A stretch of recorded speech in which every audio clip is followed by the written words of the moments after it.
This shirt has seen better days. But someone posted up on Carnivore Corner, which is a private Facebook group for crazy carnivores, about a diagram that compares what humans should eat. Okay, so these are the diagrams I'm talking about. This one's saying we should eat like herbivores. This one's saying we should eat like carnivores. And so I wrote this post, what did humans evolve to eat? And you should probably just read this, but I'm going to give the high-level overview. So the first thing that's wrong with all these comparative anatomy charts is they cherry pick the anatomy that supports their argument and then ignore the rest. But they all ignore the big picture, which I'm going to cover here. First thing, our evolutionary ancestors undoubtedly lived in the trees, ate plants, and were herbivores. And so that is where our heritage comes from. So we undoubtedly had very big guts filled with bacteria that we could turn plant fiber into fat, which was our fuel. These big guts were incompatible with a meat-based diet. And then we had environmental changes, largely due to climate, that made humans decide either to venture out and incorporate meat on a larger percentage of their diet or stick with plants. The Australopiths, which is our hominid ancestors, they chose to stick with plants and they became extinct. Humans, we chose to venture out, take a risk, and we incorporated meat into our diets on a larger percentage. So over time, our plant-based diet that we supplemented with meat became a meat-based diet that we supplemented with plants.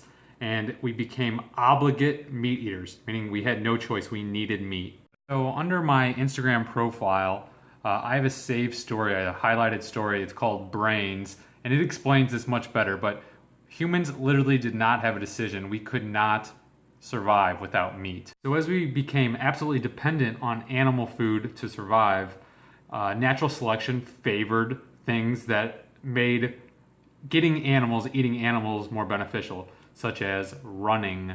I mentioned on the blog post a lot of adaptations that humans underwent that turned us into great runners, great persistence hunters.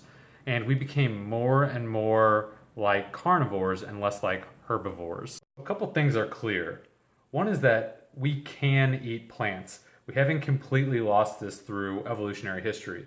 But the other thing that is very clear is that we've become ill-equipped to eat plants. Important thing to remember is that even though we still can eat plants, we can drink alcohol and extract energy from that as well, but alcohol is a neurotoxin. So just because we can doesn't mean that's optimal. So for over millions of years of human evolution, we started at the herbivore end with a plant-based diet, and we became more and more equipped to eat meat and less equipped to eat plants. And all was well up until about 10,000 years ago when we had a dramatic switch from our meat-based diet back to a plant-based diet with the agricultural revolution. We had taken food that we had become ill-equipped to eat over millions of years of evolutionary history and made it our main dish basically overnight as far as evolutionary history. We made it worse with the Industrial Revolution as well. So today, most of the food we eat was never even in existence through our evolutionary history, yet we are blaming meat for causing heart disease and cancer, and it's to be avoided at all costs. So in conclusion here I wrote, really our shrinking brains, and they've been shrinking surprisingly since the agricultural revolution, and modern diseases are less of a mystery and less complex than we try and make them.